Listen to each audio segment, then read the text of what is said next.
The moment Serafina De Luca walked into the Rossi Imperial Tower wearing that blood-red gown, she became a target.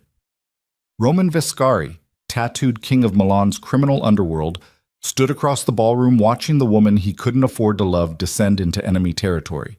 And for the first time in 15 years, the most dangerous man in Italy felt genuine fear. Not for himself. For her. Because his rival Luciano Morelli had just turned Serafina into the perfect weapon. And tonight, in a room full of predators wearing expensive suits, someone was going to bleed. If you want to see how this story ends, stick around until the final word, and drop a comment with your city so I can see how far this tale has traveled. The Rossi Imperial Tower didn't just dominate Milan's skyline, it swallowed it whole. 73 floors of steel and glass that caught the sunset like a blade, built by Luciano Morelli's grandfather back when the family still bothered pretending their fortune came from silk trading instead of heroin routes. Tonight, the 22nd floor ballroom glittered with the kind of wealth that didn't need to announce itself. Crystal chandeliers the size of small cars. Marble floors imported from quarries that no longer existed. Champagne at 400 euros per bottle being consumed like tap water. Politicians mingled with gallery owners. Crime financiers shook hands with socialites who knew better than to ask questions. Everyone smiled. Everyone performed. And beneath the performance, leverage changed hands in whispers and handshakes that looked casual but carried consequences measured in bodies and bank accounts. Roman Vescari stood near the western panoramic window with bourbon he hadn't touched in 45 minutes. The charcoal suit was tailored so precisely it almost disguised the violence coiled beneath the fabric. Almost. The ink crawling up his throat and disappearing under his collar told a different story. Black lines that looked like abstract art from a distance, but resolved into something darker up close. Dates, coordinates, names of men who'd betrayed him and stopped breathing shortly after. He was 37 but looked older in the eyes. The kind of older that came from watching people die and being the reason why. Dante Ricci materialized beside him without making a sound, which was impressive for a man built like he'd been carved from concrete. Dante had been Roman's second-in-command since they were 17 and running protection schemes in the Navigli district, back when their biggest problem was dodging police instead of owning half of them. Luciano's working the room like he's campaigning, Dante murmured, eyes scanning the crowd with the efficiency of someone who'd survived 3 assassination attempts by paying attention. Shaking hands, playing the gracious host. He might as well be running for office, Roman said quietly. He's got enough councilmen on payroll. You've got the other half. Roman didn't smile. Smiling implied comfort, and comfortable men ended up dead in his world. Movement on the Calabrian shipment? Roman asked. Delayed. Port inspections tightened up after that journalist started digging into dock operations. Buy her off. Tried. She's not interested in money. Then make her interested in something else. Scandal. Promotion. Redirect her attention before she connects dots that get people killed. Dante nodded, then hesitated.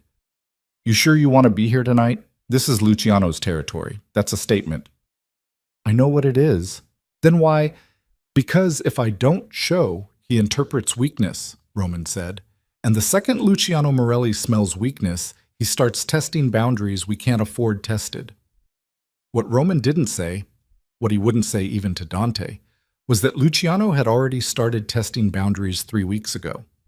That's when Roman discovered Serafina De Luca had received a personal invitation to tonight's gala. Serafina, who owned a small art gallery in the Brera district and had no business anywhere near organized crime.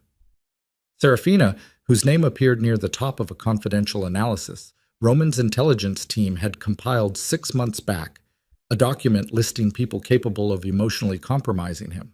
A document that had been stolen from Roman's private server 8 weeks ago.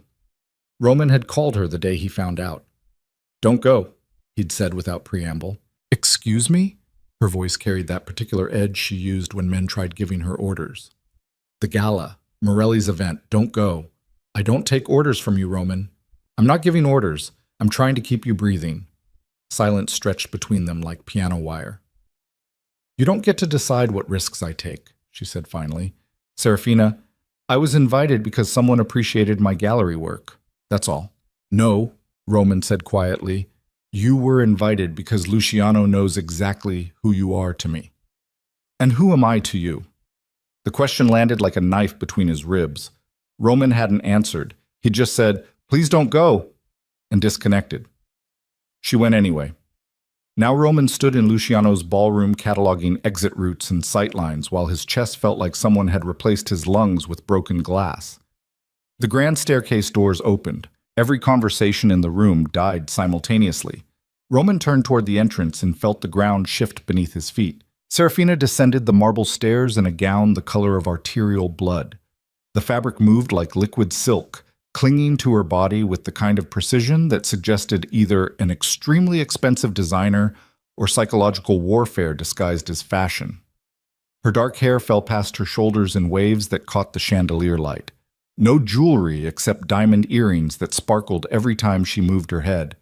She didn't smile, didn't perform, just walked down those stairs like she'd been born in ballrooms instead of the working-class neighborhood where Roman knew she'd actually grown up. Cameras exploded, men stared, women immediately began calculating. The dress, the posture, the threat assessment. And across the ballroom, Luciano Morelli watched everything with a smile that made Roman's hands curl into fists. Luciano stood near the orchestra platform in a white dinner jacket that screamed old money and new arrogance. Handsome in that classical Italian way, sharp cheekbones, dark, intelligent eyes, silver threading through his hair at the temples. He looked like he belonged in fashion editorials instead of managing narcotics distribution through northern Italy. But Roman knew better. Beneath the elegance, Luciano was pure calculation, every smile measured, every gesture strategic. He didn't explode like the younger bosses scrambling for territory in the southern districts. He positioned, maneuvered, waited for enemies to make mistakes, and then buried them with their own momentum. Tonight, he'd positioned Serafina De Luca as the centerpiece of whatever game he was playing. Roman forced himself to look away, forced his expression into neutrality. He lifted the bourbon to his lips and tasted smoke and failure. "Christ," Dante breathed, "is that—" "Don't." "Roman, if Luciano's using her as bait, I know what he's doing. Then we extract her, now, before—" "We do nothing," Roman interrupted, voice dropping to something cold and final. "We watch, we wait, and we don't give Luciano the reaction he's fishing for." But even as the words left his mouth, Roman knew he was lying to both of them, because the second Serafina appeared in that dress inside enemy territory, the game had begun. And Roman Vescari, the man who'd built an empire on discipline and emotional restraint, suddenly wasn't sure he could play it smart.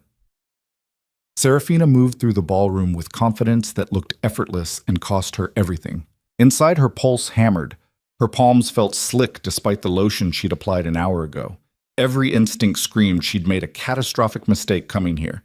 But she kept her spine straight and her expression calm because that's what you did when you grew up poor in a city that ate weakness for breakfast. You learned to wear confidence like armor even when you felt naked. A waiter appeared with champagne. She took a glass just to give her hand something to do. "Serafina De Luca." The voice came from her left, smooth as expensive whiskey. She turned. Luciano Morelli stood there looking like every warning her mother had ever given her about men who smiled too easily. Tall, well-dressed, eyes that probably made women stupid. "Luciano," she said evenly, "thank you for the invitation." "The pleasure is entirely mine." He gestured toward the ballroom. "Are you enjoying the party?" "It's beautiful. Excessive, but beautiful." He laughed. "You're more honest than most of my guests." "Most of your guests are probably trying to get something from you." "And you're not?" "I run an art gallery," Serafina said, "not a lobbying firm." "I've seen your work, the exhibition last spring, the one featuring emerging Italian photographers. Quite impressive." She studied him carefully. Men like Luciano didn't attend small gallery openings unless they had reasons that had nothing to do with art appreciation. "You were there?" she asked. "Briefly. I don't pretend to understand contemporary photography, but I recognize talent when I see it." "Is that why you invited me tonight?" "Partially." His smile shifted into something harder to read. "I also thought you might enjoy seeing a different side of Milan's cultural landscape." "Cultural landscape?" as if this ballroom full of criminals and compromised politicians represented culture instead of carefully organized corruption.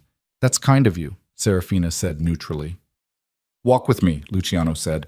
I'd like to introduce you to some people who might be interested in your gallery. She recognized the request for what it was. Not an invitation, but a test. Refuse and insult her host. Accept and step deeper into whatever game was being played. She chose the third option. I'd rather get my bearings first, she said with a polite smile. Beautiful as this is, it's a bit overwhelming. Luciano's eyes flickered with something that might have been approval or irritation. Hard to tell. Of course, he said smoothly. Enjoy yourself. We'll speak later.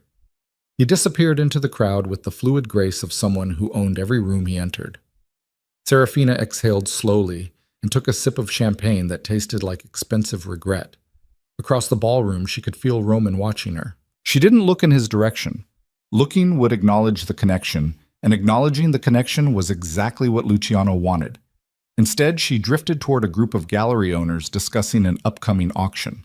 She listened, smiled when appropriate, contributed intelligent observations about market trends and artist valuations, played the part of the small business owner grateful for access to wealth and influence. But her awareness stayed locked on Roman's position near the western window. She'd met him 8 months ago at a fundraiser for emerging artists. He'd shown up alone, spent 30 minutes studying the pieces without speaking to anyone, then bid aggressively on a photograph by an unknown artist from Palermo. Paid 3 times its estimated value. Afterward, she'd approached him, curious. That was generous, she'd said. It was good work. You could have gotten it cheaper. I wanted the artist to know the piece had value. That had surprised her. Men like Roman, men whose reputations preceded them like smoke before fire, weren't supposed to care about encouraging young artists. They talked for 20 minutes about photography, art markets, the death of small galleries in gentrifying neighborhoods. He'd been intelligent, surprisingly thoughtful, completely uninterested in performing charm. When he left, he'd given her his card and said, "If you ever need gallery security improved, call me." She'd laughed. "I can't afford your security." First consultation's free. She'd called 3 weeks later after someone broke into her gallery overnight and destroyed 2 installations. Roman's people had upgraded her alarm system, installed cameras, and ensured the vandalism stopped immediately. She'd tried to pay him. He'd refused. "Consider it an investment in culture," he'd said. That should have been the end of it. Instead, they kept running into each other. Gallery openings, coffee shops in the Brera district, chance meetings that stopped feeling like chance after the 4th time. They'd talk. Not about his work. Not about crime or violence or the rumors that followed him like shadows. They talked about art, music, the way Milan changed when tourists flooded in every summer. Small things that felt enormous because they were real. 6 months ago, after an opening where she'd sold 3 pieces to a collector from Amsterdam, Roman had walked her home through the quiet streets. At her door, he'd stopped and looked at her like he was trying to solve an equation he couldn't quite balance. "I'm not good for you," he'd said quietly. "I didn't ask you to be." "Serafina, you're not responsible for deciding what's good for me, Roman." He'd looked at her for a long moment, something painful moving behind his eyes. Then he'd left without another word. They hadn't spoken in 3 weeks, until the phone call warning her not to come tonight. Now she stood in Luciano Morelli's ballroom wearing a dress she'd bought specifically because she knew Roman would be here, and she couldn't decide if that made her brave or catastrophically stupid. The night deepened.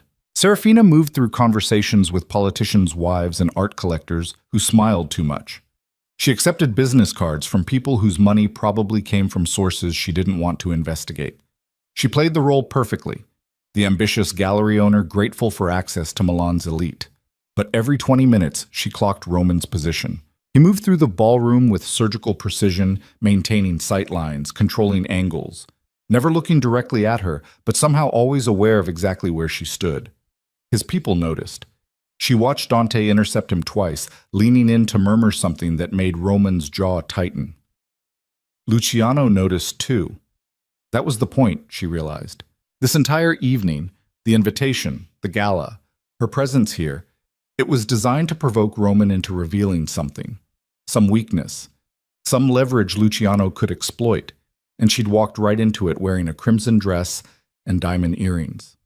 Near 11 o'clock, Serafina excused herself from a conversation about Venetian glass sculptures and headed toward the bathroom corridor. The hallway outside the ballroom was quieter, dimmer. Gold wall sconces cast warm light across burgundy carpets that probably cost more than her annual gallery revenue. She found the bathroom and locked herself in one of the marble stalls, pressing her palms against her temples and breathing carefully. This was a mistake. Roman had been right. She should have stayed home, should have declined the invitation, should have trusted that men like Luciano Morelli didn't invite small gallery owners to exclusive galas out of genuine interest in art. But she'd come anyway because some stubborn part of her refused to let Roman Viscari decide what risks she could take. And now she was trapped in a ballroom full of criminals playing games she didn't understand, with stakes she couldn't calculate. She emerged from the stall and washed her hands, studying herself in the bathroom mirror. The woman looking back appeared confident, composed, in control. All lies. Serafina dried her hands and headed back toward the ballroom. Luciano intercepted her halfway down the corridor. He appeared from a side hallway so smoothly it felt choreographed. "Leaving so soon?" he asked. "Just needed air," Serafina said carefully. "It does get warm in there." He stepped closer. Not threatening exactly, but close enough to shift the dynamic. "I wanted to apologize if I made you uncomfortable earlier. That wasn't my intention." "You didn't." "Good." He smiled. "Because I genuinely do admire your work. The gallery, the artists you support. It's rare to find someone operating with actual integrity in this city." "Flattery isn't necessary, Luciano. I'm already here." His smile widened. "Direct. I appreciate that." "What do you want?" Serafina asked bluntly. "Want? Men like you don't invite women like me to events like this without wanting something." Luciano studied her for a long moment, something calculating moving behind his eyes. "You're right," he said finally. "I do want something." "Which is?" "Information." "About?" "Roman Viscari." There it was, the truth finally surfacing like a body weighted incorrectly. Serafina's pulse spiked, but she kept her expression neutral. "I don't know what you think I can tell you about Roman." "Don't you?" "We're acquaintances. He donated to my gallery once. That's all." "That's all," Luciano repeated softly. "Interesting. Because Roman doesn't donate to anything unless it serves a strategic purpose." "Maybe he likes art." "Maybe." Luciano's smile turned cold. "Or maybe he likes you." "This conversation is over," Serafina said, moving to step past him. Luciano didn't block her physically, but his voice stopped her anyway. "Roman doesn't protect people, Serafina. He protects ownership." She turned back slowly. "You think you're special," Luciano continued quietly. "You think whatever connection you have with him is real. But Roman Viscari doesn't do real. He does strategic. Everything he touches serves a purpose, including you." "You don't know what you're talking about." "Don't I?" Luciano stepped closer. 6 months ago, Roman had his analysts compile a list of people who could be used as leverage against him.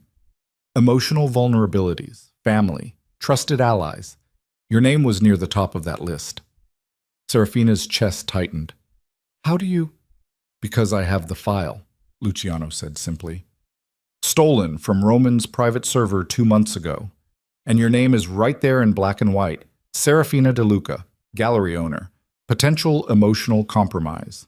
The hallway felt like it was tilting. "So when you think Roman cares about you," Luciano said softly, "remember that he documented you as a weakness to be managed, not a person to be protected, a variable to be controlled." Serafina's hands curled into fists. Before she could respond, the temperature in the corridor dropped 10 degrees. Roman appeared at the far end of the hallway like a storm condensing into human form. He didn't run, didn't shout, just walked toward them with terrible purpose while Luciano's bodyguards materialized from side corridors. "Leave," Roman said to Luciano, voice flat and final. "We're just talking," Luciano said pleasantly. "No, you're leaving." Luciano studied Roman for a long moment, then smiled. "Of course. Serafina, it was lovely meeting you. I hope we'll speak again soon." He disappeared down the corridor with his guards, leaving Roman and Serafina alone in the dim golden light. Roman looked at her with something far more dangerous than anger written across his face. Fear. Raw, undisguised fear. Not for himself. For her. "What did he say to you?" Roman asked quietly. "The truth, apparently." Serafina's voice came out harder than she intended. "About the list. The file. Me being documented as a potential emotional compromise." Roman's jaw tightened. "Serafina, is it true?" Silence stretched between them like a chasm opening. "Yes," Roman said finally. The admission hit her like a physical blow. "Jesus Christ, Roman." "It was strategic documentation," he said carefully. "Analysis of potential vulnerabilities across my organization. Everyone gets assessed. Family, allies, anyone who could be used as leverage. And I made the list near the top." "Wonderful," Serafina laughed bitterly. "So what am I, exactly? An asset? A liability? A variable to be managed? You're—" Roman stopped. Started again. "You're someone I can't afford to lose." "That's not an answer." "It's the only answer I've got." Serafina stared at him, at the tattoos crawling up his throat, at the storm-gray eyes that had terrified men across Italy, but right now looked completely defenseless. "I came tonight because I make my own choices," she said quietly. "But the dress—" She hesitated. "The dress was partly because I knew you'd be here." Roman looked at her like she'd just reached inside his chest with bare hands. "You don't belong to me," he said carefully, every word costing him something. "And I'm finally starting to understand that. And if I stay exactly as I am, then I learn how to love you without turning you into something I control." The word love hung in the air between them like a grenade with the pin pulled. Roman stepped closer, close enough that she could smell his cologne mixed with bourbon. "I documented you as a vulnerability because that's what you are," he said quietly. "The only person in this city who makes me feel like maybe I'm not just the violence I've committed. And that terrifies me more than any rival organization ever could." Serafina's throat tightened. "Roman, chill. Let me get you out of here," he said. "Please." She nodded. They walked through the service corridor toward the west exit, where Roman's people had cars waiting. Neither of them spoke. The silence felt heavy with things neither knew how to say. Behind them, Luciano Morelli watched from a security camera feed in his private office and smiled. The game was progressing exactly as planned. Roman's driver pulled up to the west exit. A black Mercedes with bulletproof glass, and a man behind the wheel who'd killed people for significantly less than Roman paid him. Roman opened the back door for Serafina. She paused before getting in. "This isn't over," she said quietly. "Whatever Luciano's planning, I know. He's using me against you." "I know that too." "Then what are you going to do?" Roman looked at her for a long moment, something dark and determined settling behind his eyes. "Whatever it takes," he said simply. Serafina climbed into the Mercedes. Roman slid in beside her, and the door closed with the heavy thunk of German engineering designed to stop bullets. The car pulled away from the Rossi Imperial Tower, leaving the Gala behind in a blur of lights and champagne and carefully concealed threats. Inside the vehicle, Roman pulled out his phone and sent a single text to Dante. "Initiate full surveillance on Morelli. Every asset, every movement. I want to know when he breathes." Then he looked at Serafina in the dim interior light. "I'm sorry," he said quietly. "For what?" "For putting you on that list. For not being honest about what you mean to me. For being so goddamn broken that I document feelings instead of just having them." Serafina studied him. This man built from violence and control who looked like he was barely holding himself together. "You're not broken, Roman," she said softly. "You're just scared. Terrified," he admitted. "Of what?" "That loving you is going to get you killed." The confession hung between them while Milan blurred past the windows, and the driver navigated toward Serafina's apartment in the Brera district. She reached across the seat and took Roman's hand. His fingers closed around hers like she was the only thing keeping him anchored to the world. And somewhere across the city, in the Rossi Imperial Tower, Luciano Morelli poured himself expensive scotch and began planning his next move. Because tonight wasn't the endgame. Tonight was just the opening salvo. And before this was finished, someone was going to bleed. The Mercedes stopped outside Serafina's building. a converted warehouse with art studios on the lower floors and small apartments above. Roman walked her to the entrance, his people maintaining positions on the street with the casual efficiency of soldiers who'd done this 1,000 times. At her door, Serafina turned to face him. "What happens now?" she asked. "Now I make sure Luciano understands you're not a piece on his chessboard." "And how do you do that, T?" Roman's expression went cold and final. "By reminding him what happens to people who threaten things I care about." "Roman, go inside," he said gently. "Lock your door. My people will be watching the building tonight." "You can't just—" "Serafina." He touched her face carefully, like she was something precious he didn't quite know how to hold. "Please, let me do what I'm good at." She wanted to argue, wanted to tell him that violence wasn't the answer, that there had to be another way, that escalating would only make things worse. But she'd grown up in this city. She knew how this world worked, so she just nodded and went inside. Roman waited until he heard the lock engage. Then he walked back to the Mercedes, where Dante waited with a tablet displaying real-time surveillance feeds from 6 different angles around Serafina's building. "Security's in place," Dante said. 4-man rotation. Nobody gets within 50 meters without us knowing." "Good." Roman climbed into the car. "Now get me everything on Luciano's movements over the past 3 months. Financial transactions, property acquisitions, shell companies. I want to know every corner of his operation." "You're going after him." "I'm going to bury him," Roman said quietly. "But I'm going to do it so completely that he never even thinks about using her as leverage again."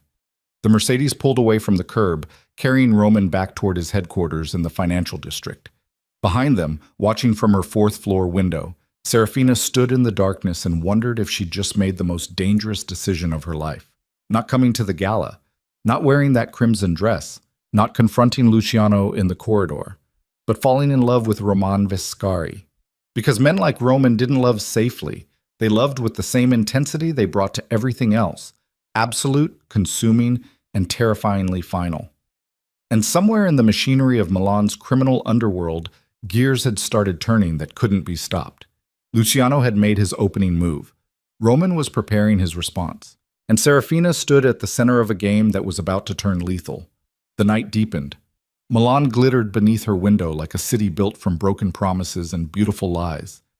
And in the darkness, the board pieces continued moving toward confrontation. Roman didn't sleep. He stood in his penthouse office overlooking Milan's financial district, while dawn bled across the skyline in shades of bruised purple and dirty gold. The city looked almost innocent from 40 stories up, just buildings and streets and the slow crawl of early traffic. But Roman knew better. Beneath the postcard beauty, Milan was a machine built from compromises and violence and money that changed hands in conversations nobody recorded. He'd been running that machine for 15 years. Now Luciano Morelli wanted to take it from him, using Serafina as the leverage. Roman's phone buzzed. Dante's name appeared on the screen. "Talk," Roman said. "Preliminary sweep is complete. Luciano's got shell corporations in 7 countries, 3 offshore accounts we can confirm, and property holdings that don't match his declared income." "That's not enough." "I know. We're digging deeper. Financial forensics team is pulling transaction records going back 18 months. Should have something more concrete by noon." "Make it faster." Roman, he put his hands on her last night, Dante, cornered her in a hallway and poisoned her thoughts about me. So I need concrete evidence of his operations by noon, not by whenever it's convenient. Silence stretched across the line. "Understood," Dante said finally. "I'll push the team."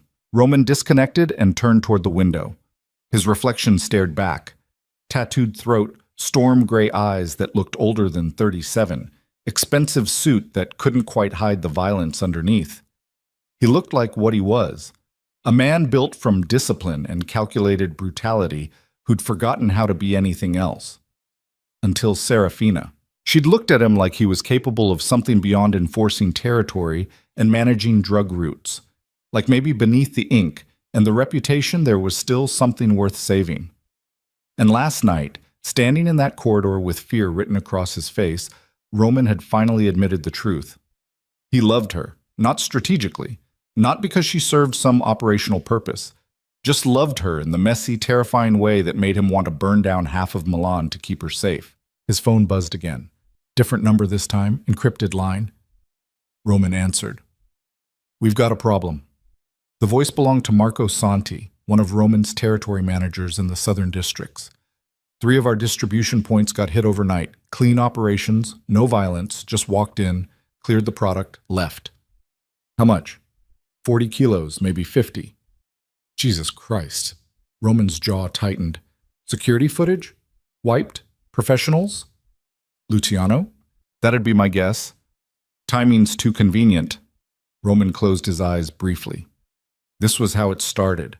Not with bombs or bullets, but with strategic pressure. Luciano was testing response times, probing for weaknesses, forcing Roman to react. Double security on all remaining distribution points, Roman said. Move the product to secondary locations. And find out who gave them access. Someone talked. Already working on it. Work faster. Roman disconnected and stood there in the pre-dawn light, feeling the machinery of war beginning to turn.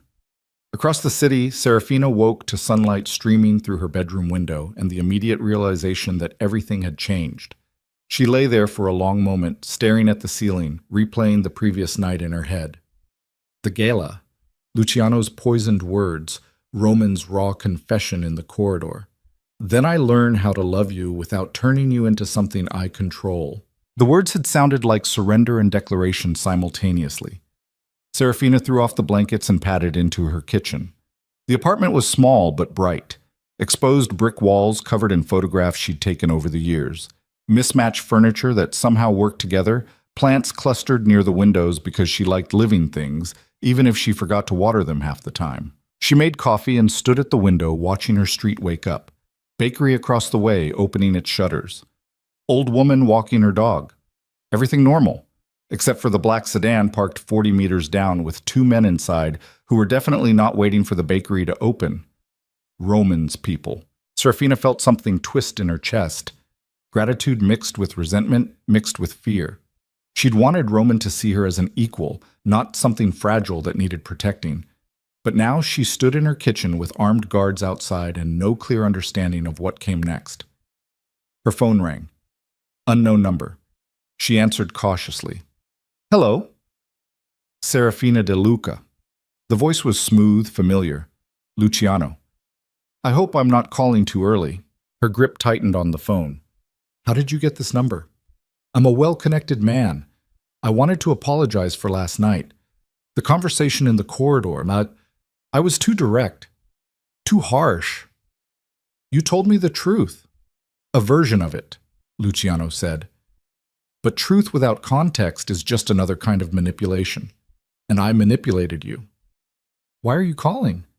Because I think you deserve to understand what's really happening. Not Roman's version, not mine, the actual situation. I'm listening. Not over the phone. Meet me for coffee. 1 hour. Publico Cafe in the Brera district. Bring Roman's guards if it makes you feel safer. This isn't a trap. Then what is it? A conversation between 2 people caught in someone else's war. The line went dead. Serafina stood there holding the phone, pulse hammering. Every instinct screamed this was a terrible idea. Luciano was Roman's enemy. Meeting him felt like betrayal. But another part of her, the part that had survived growing up poor in a city that didn't forgive weakness, wanted to hear what he had to say. Because Roman had documented her as a vulnerability. And Luciano had stolen that documentation. And somewhere in the space between those 2 facts was a truth neither man was telling her. She looked at the black sedan outside her window. Then she got dressed. 40 minutes later, Serafina walked into Publico Cafe with Roman's guards trailing 10 meters behind. The cafe was small, tucked between a bookshop and a vintage clothing store, the kind of place where artists and students gathered to pretend they could afford Milan's rent prices. Luciano sat at a corner table wearing jeans and a sweater instead of last night's formal wear. He looked younger, less dangerous, almost normal. Thank you for coming, he said as she approached. I haven't decided if this is brave or stupid yet. Probably both, he gestured to the chair across from him. Coffee? The espresso here is better than it has any right to be. Serafina sat. One of Roman's guards positioned himself near the entrance. The other stayed outside. "Start talking," she said. Luciano leaned back, studying her with those dark, intelligent eyes. "How much do you actually know about Roman Vescari?" "Enough." "Do you know how he built his organization?" "I know the basics. Started small, worked his way up, made strategic alliances." "That's the sanitized version," Luciano said. "The real version is uglier. 15 years ago, Roman was nobody, just another kid from the Navigli district running protection schemes. Then his mentor, a man named Vito Marchese, got arrested on federal charges. The organization was vulnerable, bleeding territory, and Roman saw an opportunity." "What did he do?" "He made a deal with prosecutors, gave them information about Vito's operations in exchange for immunity and reduced sentences for his own people. Then he systematically dismantled what remained of Vito's network and absorbed it into his own organization." Serafina's chest tightened. "You're saying he's an informant?" "Was. Past tense. But yes, Roman Vescari built his empire partially by cooperating with law enforcement, something our world doesn't usually forgive. Why are you telling me this?" "Because Roman controls information the same way he controls everything else," Luciano said quietly, "by deciding what people know and when they know it. He documented you as a vulnerability, but probably didn't tell you about the list itself until I forced his hand last night. Maybe he was protecting me. Or maybe he was controlling you. There's a difference." The barista brought espresso. Serafina wrapped her hands around the small cup, feeling the heat seep into her palms. "What do you want, Luciano?" "I want you to understand that Roman isn't some noble criminal with a code of honor. He's a calculator. Everything he does serves a purpose, including his relationship with you." "And what's your purpose?" Serafina asked sharply. "Why invite me to the gala? Why steal that file? Why tell me any of this?" Luciano smiled faintly. "Because I'm tired of playing games with someone who refuses to acknowledge we're playing them. Roman and I have been circling each other for 3 years. He controls the northern routes. I control the south. We maintain an uneasy balance, but recently Roman's been expanding, pushing into territories we agreed were neutral, testing boundaries. So this is about territory. It's always about territory, but Roman made it personal when he started using violence to settle disputes we could have negotiated. I don't believe you. 6 weeks ago, 3 of my distributors were found dead in a warehouse in Lambrate, executed. Roman's people left just enough evidence to make it clear who was responsible. Maybe they deserved it. Maybe, Luciano said. Or maybe Roman's becoming the thing he always feared, exactly like Vito Marchese, willing to kill anyone who threatens his control. Serafina stood abruptly. This conversation is over. Wait. No. You invited me here to poison my thoughts about Roman, just like you did last night. I'm not interested in your version of the truth any more than I'm interested in being used as leverage. She walked out before Luciano could respond. Roman's guards fell into step behind her as she hit the sidewalk, pulse hammering, thoughts racing. She didn't know what to believe anymore. Roman had documented her as a vulnerability without telling her. Luciano claimed Roman had built his empire through betrayal and violence, and she stood in the middle with no clear understanding of who was lying and who was just offering selective truth. Her phone buzzed. Roman's name appeared. She answered. What? Where are you? His voice carried an edge she hadn't heard before. Walking home from a cafe. Which cafe? Why does it matter? Because my people just reported you met with Luciano Morelli. Silence stretched between them like a wire pulled too tight. He called me, Serafina said finally. Wanted to talk. And you went. Yes. Jesus Christ, Serafina. Don't! Her voice came out harder than intended. Don't you dare lecture me about making dangerous choices when you're the one who documented me as a fucking vulnerability without telling me. That's not... I'm done with this conversation. I'm going home. Your guards can follow or not. I don't care. She disconnected before he could respond. 10 minutes later, she was back in her apartment, door locked, hands shaking as she poured water and tried to calm her breathing. Her phone rang again. Roman. She let it go to voicemail. It rang 3 more times over the next hour. She ignored all of them. Finally, Around noon, someone knocked on her door. Serafina checked the peephole. Roman stood in the hallway alone, looking like he hadn't slept in days. She considered not opening the door, considered telling him to leave, considered a dozen different responses that would have been smarter than what she actually did. She opened the door. Roman looked at her with something raw and desperate written across his face. "I'm sorry," he said quietly. "For what specifically? The list? The lies? The guards outside my building?" "All of it." He stepped inside when she moved back. The apartment suddenly felt smaller with him in it. "I'm sorry for documenting you without your knowledge. I'm sorry for not being honest about what you mean to me.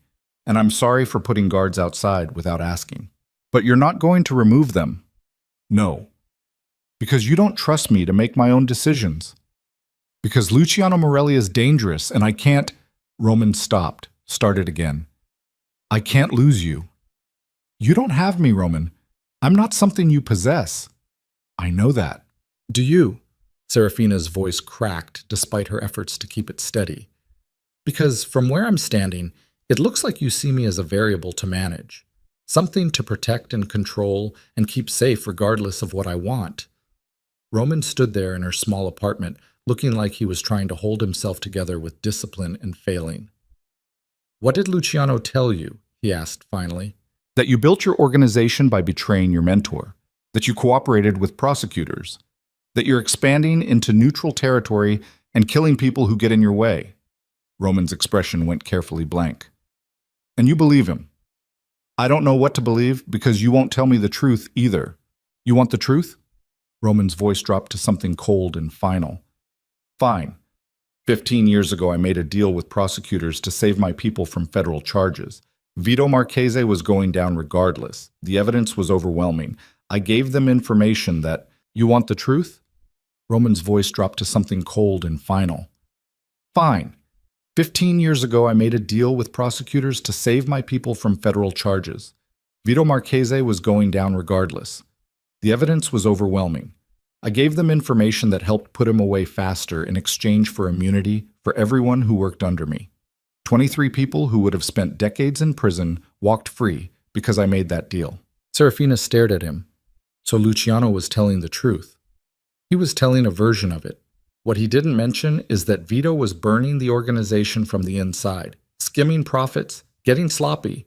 People were dying because he prioritized his own greed over operational security. "I didn't betray a mentor. I stopped a cancer from killing everyone." "And then you absorbed his network." "Yes. Because someone had to. Because leaving that territory open would have started a war that would have killed hundreds of people." "How convenient for you." Roman's jaw tightened. "You think I wanted this? You think I built this empire because I enjoy it? I did what I had to do to survive, to keep my people alive. That's all." "Is it?" Serafina stepped closer, anger replacing the confusion. "Because from where I'm standing, it looks like you've spent 15 years justifying violence by telling yourself you had no choice. But there's always a choice, Roman. Always." "Not in my world." "Then maybe your world is the problem." The words landed between them like a blade hitting bone. Roman looked at her with something broken moving behind his eyes. "You're probably right. But it's the only world I know how to navigate. And I'm trying. I'm trying so goddamn hard not to drag you into it." "Too late," Serafina said quietly. "I'm already here. Guards outside my building, rival bosses calling my phone. You documented me as a vulnerability months ago, which means I've been a target since before I even knew we were playing this game. I never wanted— It doesn't matter what you wanted. It matters what happened. And what happened is that you made me into leverage without asking if I was willing to be that." Roman stood there in her small apartment, looking like he'd been gutted. "What do you want me to do?" he asked finally. "Tell me everything. Not the strategic version, not the sanitized explanation. Everything." So he did. For the next hour, Roman talked. About Vito Marchese and the deal with prosecutors. About building his organization from the wreckage of someone else's empire. About the violence required to maintain territory and the compromises necessary to keep powerful people cooperative. About the list, the vulnerability assessment compiled by his analysts to identify potential weaknesses before enemies could exploit them. About seeing Serafina's name near the top and realizing for the first time in 15 years that he'd become capable of feeling something beyond strategic calculation. I didn't know what to do with it, Roman said quietly. With you. Every instinct I have says people I care about become targets, liabilities. So I tried to keep distance, tried to convince myself we were just acquaintances. But then you'd look at me like maybe I wasn't just the violence I'd committed, and I couldn't. He stopped. I couldn't stay away. Serafina sat on her couch, arms wrapped around herself, processing everything. The file Luciano stole, she said. How bad is it? Bad enough. It contains operational intelligence about my organization, financial structures, territory maps, names of people who could be compromised. Including me. Yes. What's he going to do with it? Use it to dismantle everything I've built, piece by piece, and he'll start with the people on that list because hurting them hurts me. Serafina looked up at him. So what do we do? The "we" seemed to catch Roman off guard. He stared at her like she'd just offered him something he didn't know how to accept. You don't have to. I asked what we do, Roman, not what you do. I'm already involved. So either we figure this out together or I figure it out alone. Your choice. Roman looked at her for a long moment, something shifting behind his eyes. Luciano's expanding into territories we agreed were neutral, he said finally. He's using the information from that file to target my distribution networks. 3 points got hit last night. He's testing my response time and weakening my infrastructure simultaneously. What's your response? I was planning to gather evidence of his operations and feed it to regulators. Financial crimes, shell corporations. Enough to trigger investigations that would freeze his assets and force him to focus on survival instead of expansion. That's smart. It's also slow. And while I'm building a case, he's dismantling my organization. So you need something faster. Yes, but anything faster means violence, and violence means escalation, and escalation means people die. Serafina stood and walked to her window, looking down at the black sedan still parked across the street. What if there's another way? She said slowly. What do you mean? Luciano called me this morning, wanted to meet. He's still trying to use me as leverage against you. Exactly, which is why you need to stay away from him. Or, Serafina turned to face him, I use his interest against him, feed him information that seems valuable but actually gives you the advantage. Roman's expression went completely flat. No. Why not? Because that puts you directly in his crosshairs. Because if he realizes you're working against him, he won't hesitate to hurt you. Because I'm not willing to use you as bait, no matter how strategic it might be. That's not your decision to make. The hell it isn't. Roman, oh, no. His voice carried absolute finality. I've spent 15 years making calculated decisions about risk and operational security. And the one thing I know with certainty is that I'm not gambling with your safety. Not for territory, not for advantage, not for anything. Even if it means losing everything you've built? Yes. The single word hung in the air between them. Serafina stared at him, at the tattoos crawling up his throat, at the storm-gray eyes that had probably watched men die and never flinched, but right now looked completely terrified. You're serious, she said quietly. I've never been more serious about anything in my life. Before she could respond, Roman's phone buzzed. He glanced at the screen and his entire body went rigid. What? Serafina asked. Roman answered the call. Talk. Whatever Dante said on the other end made Roman's face drain of color. When? Roman asked, voice tight. More conversations Serafina couldn't hear. Lock down everything. Full security protocols. Nobody moves without clearance. Roman disconnected and looked at Serafina with something like devastation written across his face. What happened? Luciano just made his move. 2 of my people from that vulnerability list, Marco Santi and his sister Elena, were picked up outside their apartment building 20 minutes ago. Surveillance shows 4 men, professional operation. They're gone. Serafina's chest tightened. Kidnapped? Leverage. Roman's hands curled into fists. He's going to use them to force concessions, territory, financial assets. Maybe both. Can you negotiate? With Luciano? No, he doesn't negotiate. He positions and then he takes. Then what? Roman's phone buzzed again. Text message this time. He read it and his jaw locked. What? Serafina pressed. Roman turned the phone toward her. The message was simple. Trade. Marco and Elena for full withdrawal from the Northern Expansion territories. You have 6 hours to decide. After that, I start sending pieces. Below the text was a photo. Marco and Elena zip-tied to chairs in what looked like a basement. Both alive. Both terrified. Jesus Christ, Serafina breathed. Roman was already moving, grabbing his jacket, pulling out his phone. Where are you going? To my headquarters. I need to coordinate with my people, figure out where Luciano's holding them, plan an extraction. In 6 hours? I don't have a choice. Serafina grabbed his arm. Wait. Think about this. Luciano's expecting you to either negotiate or attack. What if you do neither? Roman looked at her. What are you talking about? You said he doesn't negotiate. That means this offer is a trap. He wants you to either give up territory, which weakens you, or attack his position, which starts a war. Either way, he wins. So what do you suggest? Give him what he wants, but make it poisonous. Roman stared at her. Explain. You have 6 hours. That's enough time to make the northern territories look valuable on paper while stripping them of actual operational assets. Move your people out, relocate product, transfer the infrastructure to shell companies he can't actually access, then agree to the trade. He'll realize, eventually, but by then you'll have Marco and Elena back, and Luciano will be stuck managing territories that look profitable but actually cost him resources to maintain. Roman studied her with something like awe breaking through the fear. That's manipulative, strategic, exactly what you'd do if you weren't emotionally compromised? A ghost of a smile crossed Roman's face despite everything. I was going to say brilliant. I grew up poor in Milan, Serafina said. You learn to make things look valuable when they're not. It's survival. Roman pulled out his phone and called Dante. Change of plans, he said when Dante answered.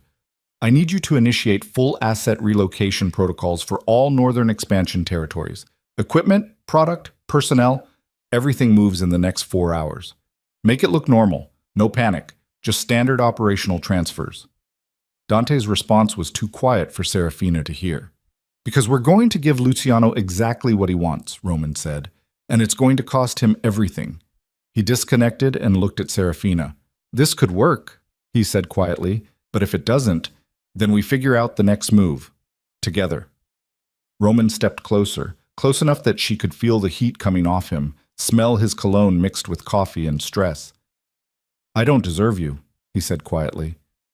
Probably not, but you've got me anyway. He kissed her then, not gentle, not careful, just desperate and honest and tasting like fear and relief mixed together.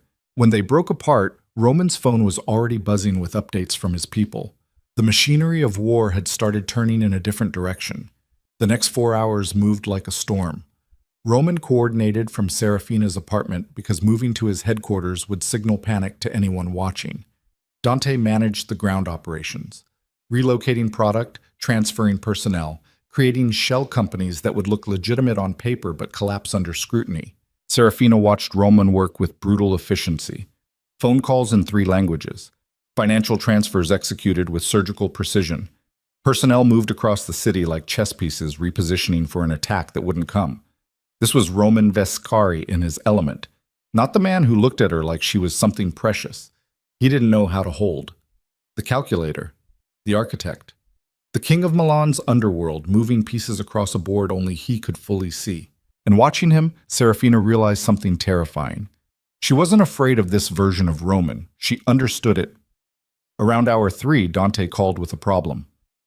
The Lambrate facility won't empty in time, Dante said, voice tight. We've got 18 people and 40 kilos that can't be relocated before the deadline.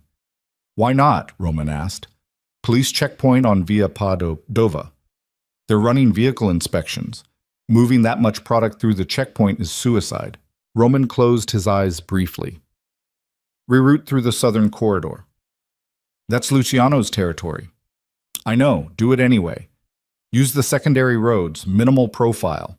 If his people spot the movement, they'll assume we're panicking, which sells the story we're trying to tell. And if they intercept, then we lose 40 kilos, and 18 people have to explain themselves to police. But we don't have another option. Dante disconnected. Roman stood at Serafina's window, watching the street below, with the flat expression of someone calculating acceptable losses. You can't save everyone, Serafina said quietly.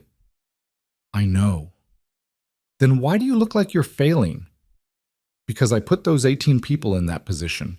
Every decision I make ripples outward. And when things go wrong, it's not me who pays the price. It's people like Marco and Elena, like those 18 in Lambrate, people who trusted me to keep them safe. They're adults. They made choices. They made choices based on information I controlled. That's not the same as free will. Serafina walked over and stood beside him. You can't control everything, Roman, no matter how hard you try. I can try harder. Or you can accept that chaos exists, that people make their own decisions, that you're not responsible for every consequence in a world built from impossible choices. Roman looked at her. Is that what you think I am? Someone making impossible choices? I think you're someone who convinced himself that control equals safety. But it doesn't. It just means you carry more weight than any person should have to carry alone. Before Roman could respond, his phone rang. Unknown number. He answered on speaker. Roman Vescari. Luciano's voice poured through the line, smooth and cold. Have you made your decision? I accept your terms. Northern expansion territories in exchange for Marco and Elena. Just like that? Just like that? Silence stretched across the line. You're more pragmatic than I expected, Luciano said finally. I'll send you coordinates for the exchange. 1 hour. You come alone. No, I bring my second. That wasn't the deal. The deal was territory for people. You didn't specify delivery terms. I bring Dante or there's no exchange. Another pause. Fine, Luciano said. But if I see more than 2 of you, Marco and Elena die. Understood? Understood. The line went dead. Roman immediately called Dante. Meet me at Serafina's building in 20 minutes. Full tactical gear, but concealed. We're making the exchange. Copy that. Roman turned to Serafina. You need to stay here. Lock the door. Don't answer for anyone except me or Dante. Roman, please. He took her face in his hands. Please just let me do this without worrying about you too. She wanted to argue, wanted to insist on coming, wanted to do something other than wait while he walked into whatever trap Luciano had prepared. But she saw the fear in his eyes. Not fear for himself, fear for her. So she nodded. Roman kissed her once more, then left. Serafina locked the door and stood at her window watching the black sedan pull away from the curb with Roman inside. She'd never felt more powerless in her life. The exchange point was an abandoned warehouse in the Porta Romana industrial district, the kind of place where legitimate businesses had died years ago and only ghosts and criminals remained. Roman and Dante arrived in separate vehicles, meeting 2 blocks away to coordinate. Thermal imaging shows 4 heat signatures inside, Dante reported, studying a tablet. 2 stationary, probably Marco and Elena. 2 mobile, guards. Luciano? Not showing on thermal. Either he's not here or he's got some kind of shielding. He's here, Roman said. This is theater. He wants to watch. They approached the warehouse on foot, moving through shadows with the practiced efficiency of men who'd done this before. The building loomed against the night sky like a monument to industrial decay. Broken windows. Graffiti covering every visible surface. The smell of rust and rot thick in the air. The entrance was a rolling metal door, partially open. Roman and Dante slipped inside. The interior was one massive space. Concrete floor, steel support beams, old machinery rusting in corners like sleeping monsters. And in the center, under a single hanging work light, Marco and Elena sat zip-tied to chairs, both alive. Both showing signs of rough handling, but no serious injuries. Luciano stepped out of the shadows wearing expensive casual clothes and a smile that made Roman's trigger finger itch. Punctual, Luciano said. I appreciate that. Where are your people? Roman asked. Around, you know how it is. Security measures. The territories are being transferred as we speak. Shell companies in your name. Full operational control. Give me Marco and Elena. Not quite yet. Luciano walked closer, studying Roman with those dark, intelligent eyes. I want to make sure we understand each other first. Understand what? That this isn't about territory. It never was. Roman's chest tightened. Then what is it about? Respect. Luciano stopped 3 meters away. For 3 years, we've maintained balance, mutual understanding, but recently you've forgotten that balance requires both parties to honor boundaries. You expanded north without consultation. You escalated violence without warning. You treated our agreement like it was optional. Your distributors were cutting product with fentanyl, killing customers. That's bad for everyone's business. So you executed them without discussion. I sent you a message first. A message isn't a conversation, Roman. It's a monologue with consequences. Are we really doing this now? Roman gestured toward Marco and Elena. You kidnapped 2 people to lecture me about communication? I kidnapped 2 people to remind you that you're not untouchable, that your empire exists because I allow it to exist, that every territory you control, every operation you run, every political connection you maintain, all of it happens inside a framework of cooperation you seem to have forgotten. Roman's jaw locked. So what do you want? An apology? Public submission? What? I want you to remember your place. The words landed like a slap. Dante shifted slightly, hand moving toward the concealed weapon under his jacket. Easy, Luciano said without looking at him. We're all professionals here. No need for theatrics. Then cut them loose, Roman said coldly. You made your point. Luciano studied him for a long moment. Then he pulled out a phone and made a call. Bring them, he said simply. Footsteps echoed from the back of the warehouse. 3 men emerged from the shadows. And between them, zip-tied and bloodied, was Dante's younger brother Francesco. Roman's world tilted. What the hell is this? Dante's voice came out strangled. Insurance, Luciano said calmly. You see, I knew you'd try something clever, Roman. Knew you'd strip those territories before handing them over. Knew you'd attempt to make my victory poisonous, so I took additional precautions. This wasn't part of the deal, Roman said, voice dropping to something lethal. The deal just changed. You give me the northern territories, actual operational assets, not empty shells. Or I kill Francesco, and then Marco, and then Elena. 1 every hour until you comply. Dante looked at Roman with raw panic in his eyes. You can't do this, Roman said quietly. I already did. Luciano gestured toward Francesco. The question is whether you're willing to sacrifice 3 lives to avoid losing territory you shouldn't have taken in the first place. Roman stood there feeling every calculation he'd made over the past 4 hours collapse. Luciano had predicted everything. The asset relocation, the strategic maneuvering, the attempt to poison the exchange. And he'd countered by taking the one thing Roman couldn't afford to lose. Not territory, not money, people. You've got 1 hour, Luciano said. After that, Francesco dies. Clock's ticking, Roman.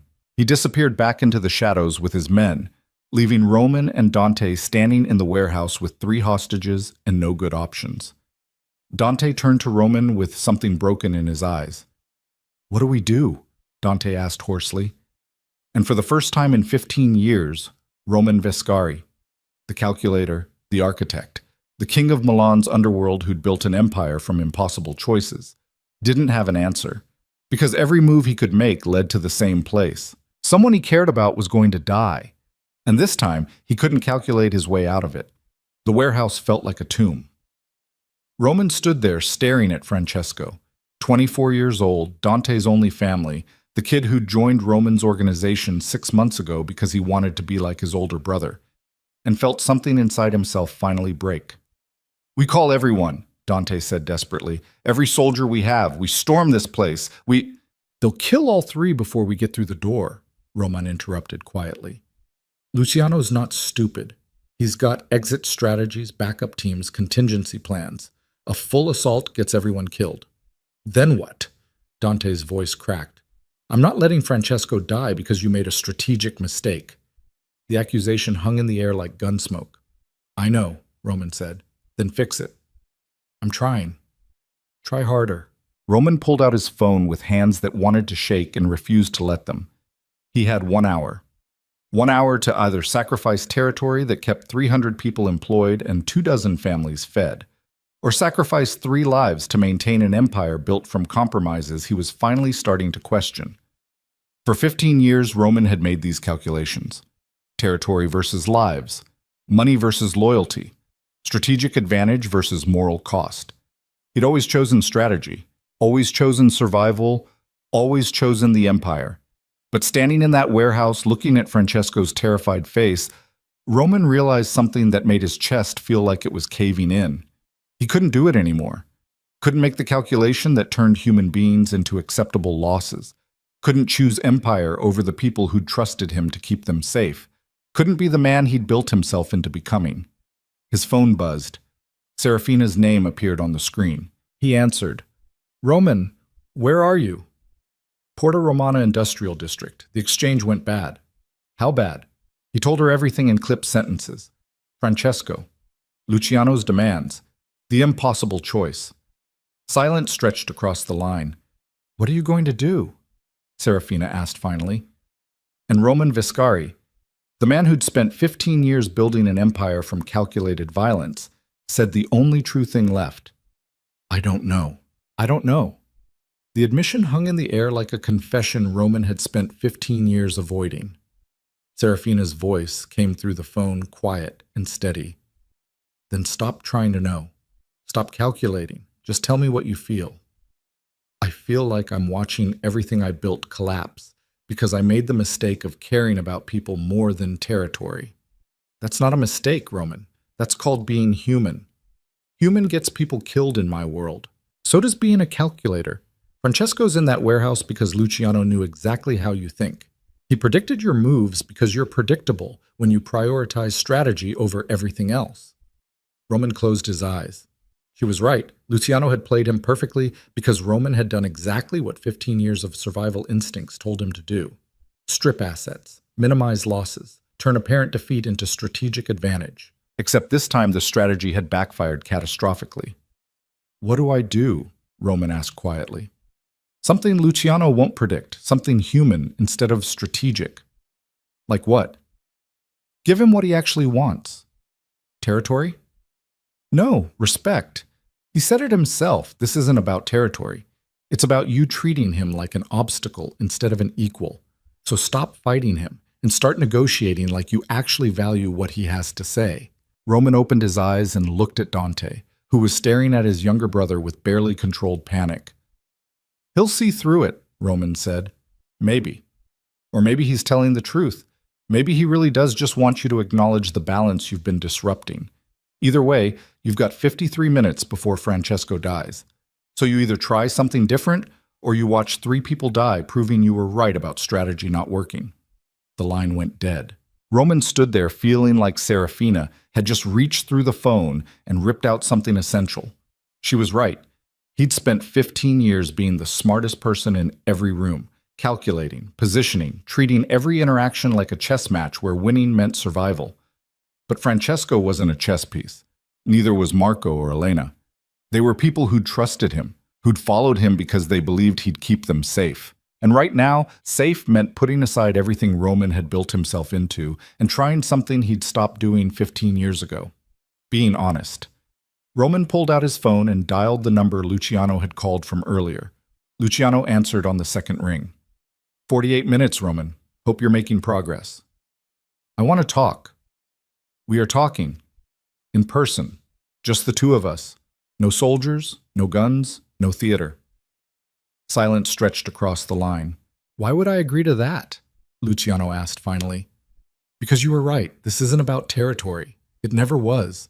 And I've been too stubborn to admit that until now." "Stubborn or stupid?" "Both, probably." Luciano laughed, the sound carrying genuine amusement. "Where?" "The office above the warehouse floor. 5 minutes." "Alone?" "Completely. This could be a trap." "It could be, but you've got 3 hostages and I've got 45 minutes. If I wanted to trap you, I'd have chosen something with better odds." Another pause. 5 minutes, Luciano said.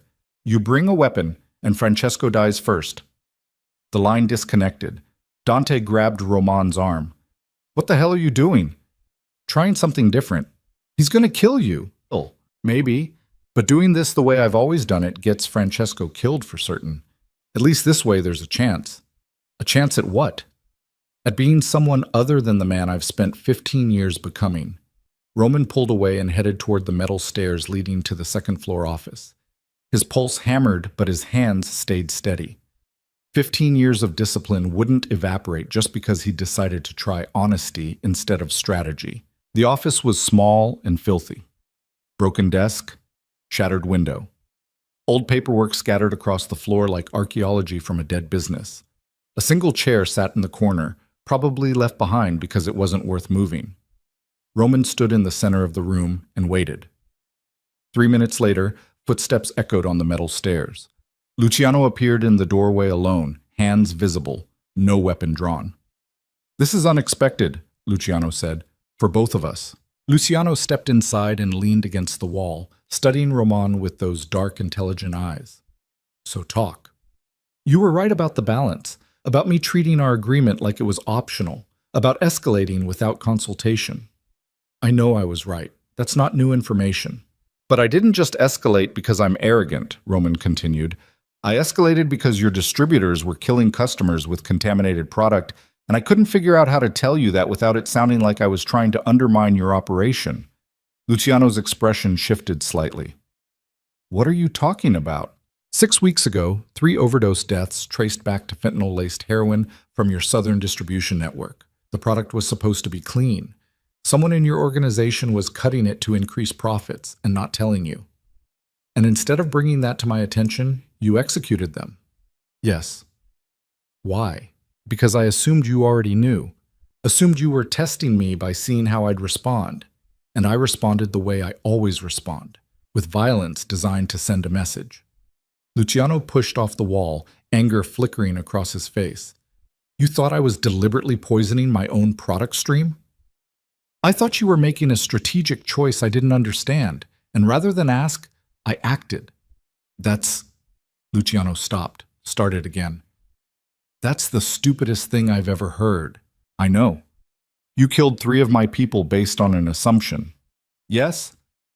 And then expanded into neutral territory without explaining why. Yes.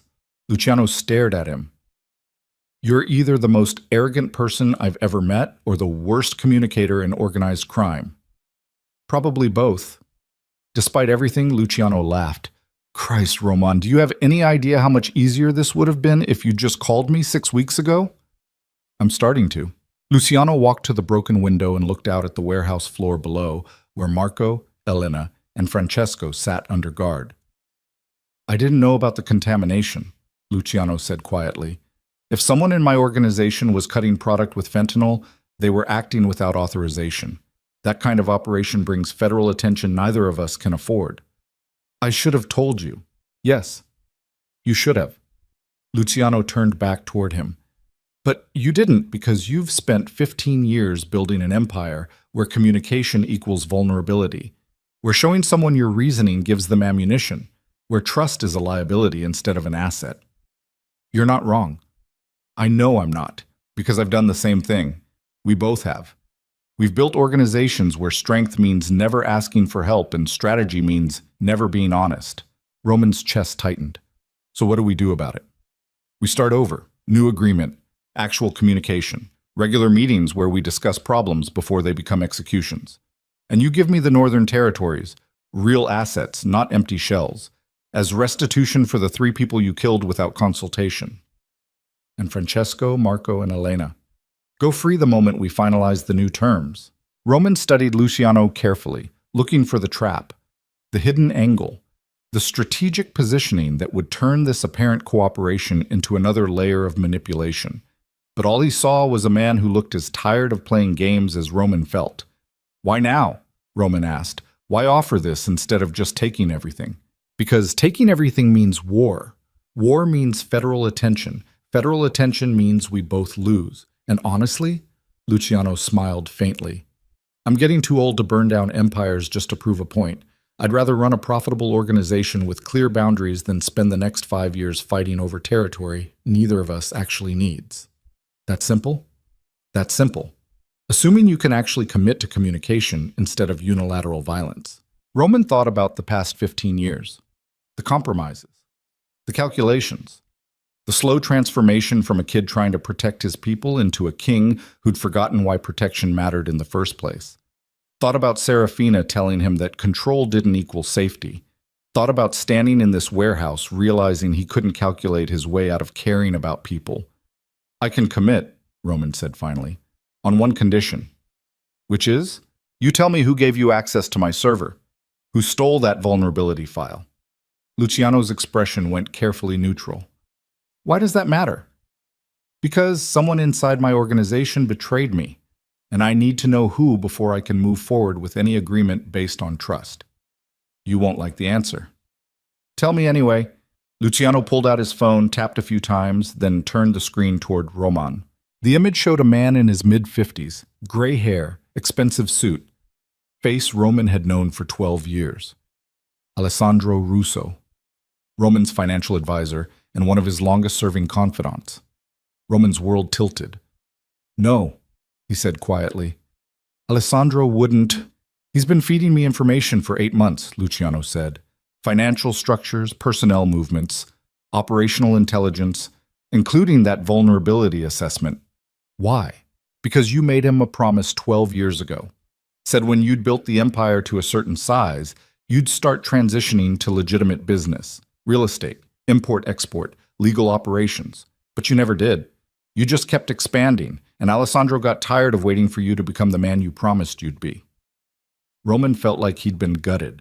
Alessandro had been there since the beginning, had helped structure the financial networks that kept the empire running, had advised on every major expansion and consolidation, had sat across from Roman 1,000 times discussing strategy, and never once indicated he was betraying everything they'd built. "Where is he?" Roman asked, voice flat. "Safe. Under my protection. He knew you'd react badly when you found out." He was right. "Roman, he didn't just betray operational intelligence, Luciano. He gave you a list of people I care about. People who are now in danger because Alessandro decided I wasn't moving fast enough toward legitimacy. Which is why I'm telling you now instead of later. Because part of our new agreement is that Alessandro stays under my protection until you've cooled down enough not to kill him. That's not negotiable." "Yes, it is. Because Alessandro's betrayal is the only reason I know about the contaminated product, the expansion rationale, and the fact that you've been trying to protect people instead of just acquiring territory. He gave me context you never would have provided yourself." Roman's hands curled into fists. He put Serafina's name on that list. He documented reality. Serafina was already a vulnerability the moment you started caring about her. All Alessandro did was make it visible. To you, to my enemies. To someone who might actually help you protect her instead of exploit her, which is what I'm doing right now by offering you this deal instead of burning down everything you've built. The logic was sound. Roman hated that the logic was sound. "I want to talk to him," Roman said finally. "After we finalize the agreement, after Francesco, Marco, and Elena are safe, after you've had time to process this without immediate access to weapons. You don't trust me. I don't trust anyone who's just discovered their closest advisor has been betraying them for 8 months. Trust comes after we've both proven we can actually cooperate." Roman looked at Luciano and saw something he'd missed before. Not an enemy, a mirror. Someone who'd built an empire the same way Roman had, through violence and calculation, and slowly forgetting why any of it mattered. Someone who was just as tired of the game. "Okay," Roman said quietly. "Okay. I agree to your terms. Northern territories transferred with full operational assets as restitution. Regular communication instead of unilateral action. Alessandro stays under your protection until I've cooled down, and Francesco, Marco, and Elena go free tonight." Luciano studied him for a long moment. "Just like that?" "Just like that. Because continuing to fight over territory I shouldn't have taken in the first place isn't worth watching 3 people die. And because Serafina was right, I've spent 15 years being predictable. Time to try something different." "Serafina told you to do this?" "She told me to stop calculating and start being human. Turns out being human means admitting when you're wrong and accepting consequences instead of fighting everything."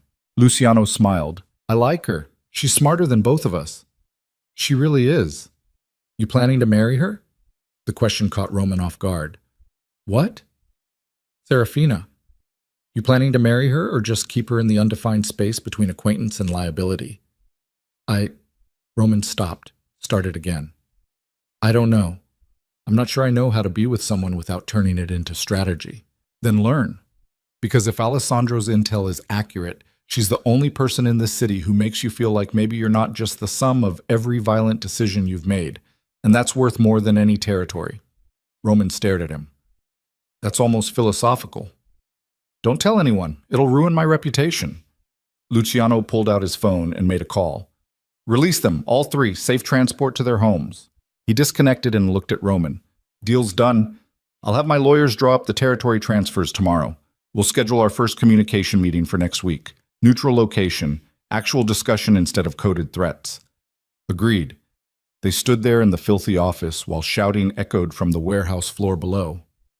Dante's voice calling Francesco's name, relief and chaos mixing together. One more thing, Luciano said. What? The contaminated product. I'll handle it internally. Find out who was responsible and make sure it doesn't happen again. How? My way, which means you don't ask questions and I don't provide details. We're cooperating now, not merging organizations. Fair enough? Luciano headed toward the stairs, then paused. Roman? Yeah? Thank you for not being the person I expected you to be tonight. Thank you for giving me the option. Luciano disappeared down the stairs. Roman stood alone in the office, feeling like he'd just survived something he didn't fully understand. Not a fight, not a negotiation, a transformation. He pulled out his phone and called Serafina. She answered immediately. Are you alive? For now. Francesco? Free. Marco and Elena too. Deal's done. What deal? I'll explain everything, but right now I just need to hear your voice and remember why any of this matters. Serafina's breath caught. Roman, I love you, he said quietly. I'm terrible at it.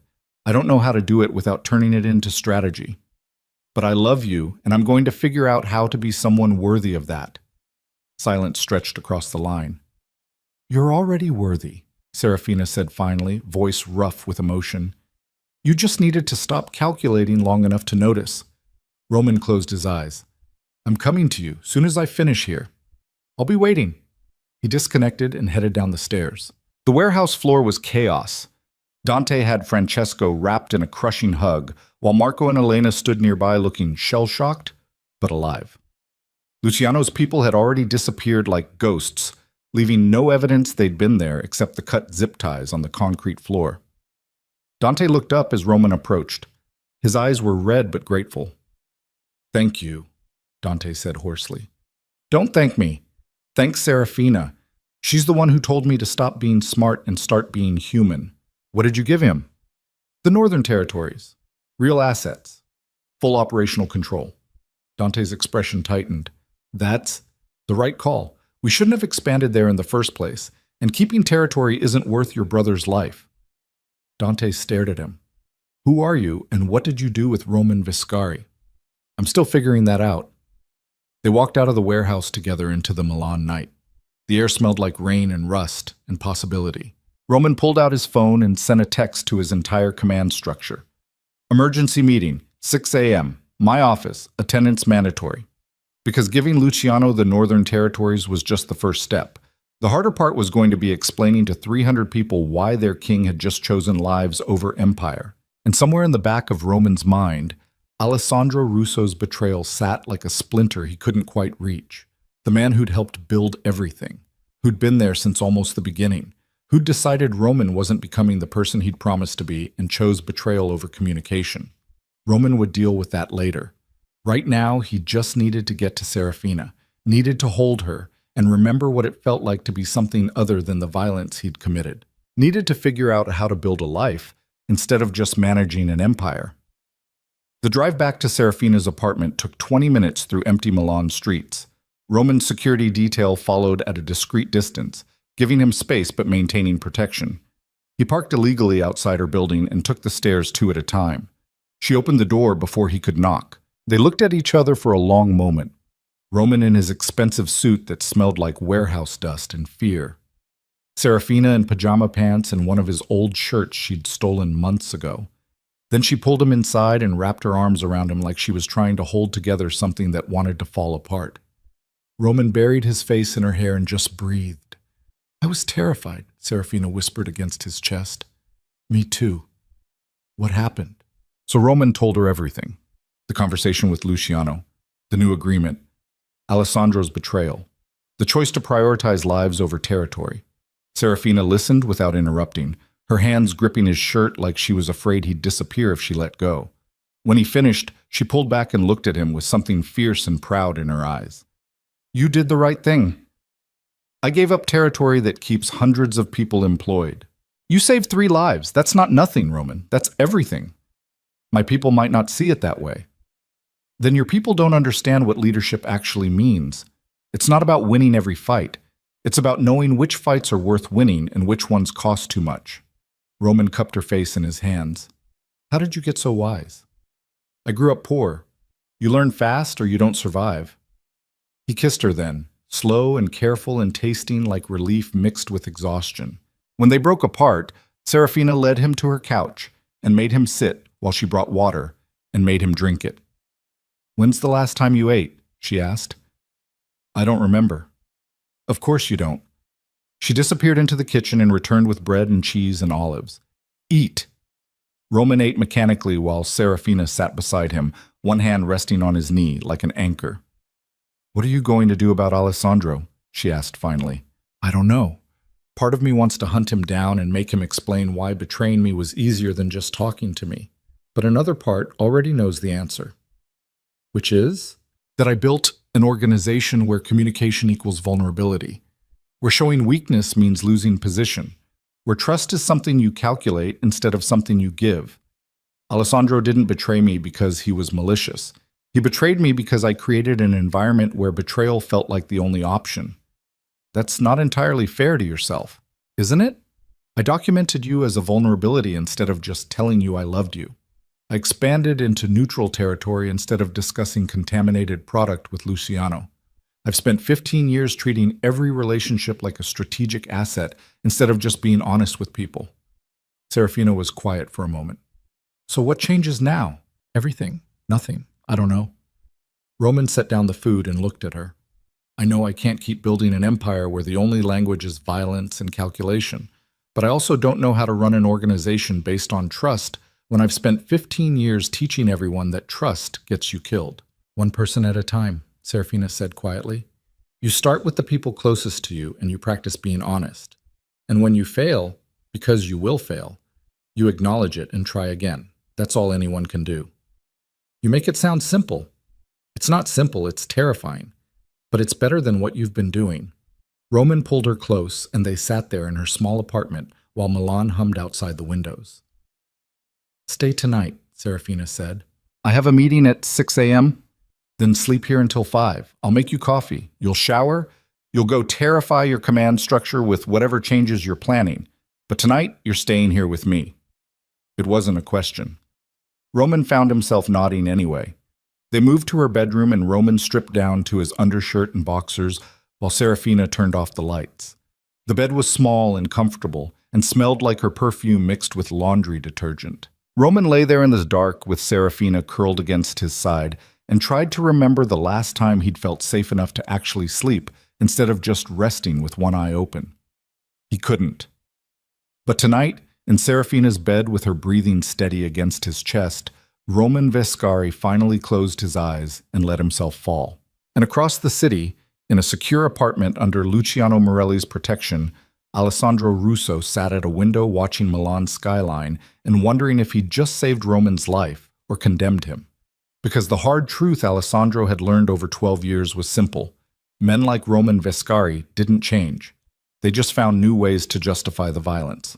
And tomorrow, when Roman stood in front of his command structure and tried to explain why he'd chosen lives over empire, Alessandro knew exactly what would happen. Some would understand, most wouldn't. And the ones who didn't would start questioning whether Roman Vescari was still fit to lead.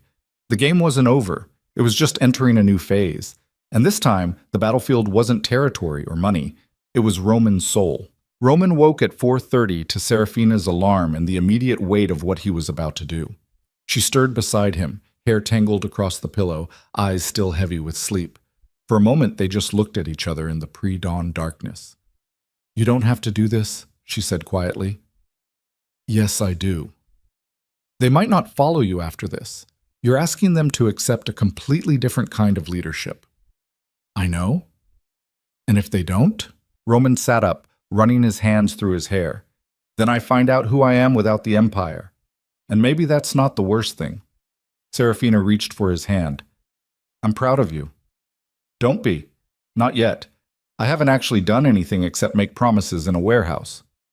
"You chose lives over territory. That's not nothing." Roman kissed her palm, then stood and started getting dressed.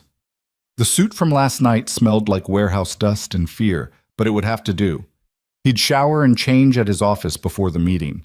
Serafina made coffee while he tried to organize his thoughts into something resembling a coherent speech. She handed him a travel mug and walked him to the door. "Whatever happens today," she said, "you're not alone anymore. Remember that." Roman nodded, not trusting himself to speak without his voice breaking. Then he left. The drive to his headquarters took 15 minutes through empty Milan streets. The building was a converted bank in the financial district, all marble and brass and the kind of old-world elegance that made people forget they were walking into the nerve center of northern Italy's criminal operations. Roman's office occupied the entire top floor, floor-to-ceiling windows overlooking the city, minimalist furniture that cost more than most people's cars, abstract art on the walls that had probably been stolen from somewhere but looked expensive enough that nobody asked questions. He showered and changed into a fresh suit, then stood at the window watching dawn bleed across Milan's skyline. In 2 hours, he'd stand in front of his entire command structure and explain why he'd given away territory they'd fought to acquire, why he'd prioritized 3 lives over strategic advantage, why the king they'd followed for 15 years was trying to become someone fundamentally different. Some would understand, most wouldn't, and the ones who didn't would start questioning his fitness to lead. Roman's phone buzzed. Dante's name appeared. "Everyone's arriving," Dante said. "Conference room's filling up. They know something big happened." "How bad's the mood?" "Tense, confused. Marco and Elena told people about the rescue, but not the terms.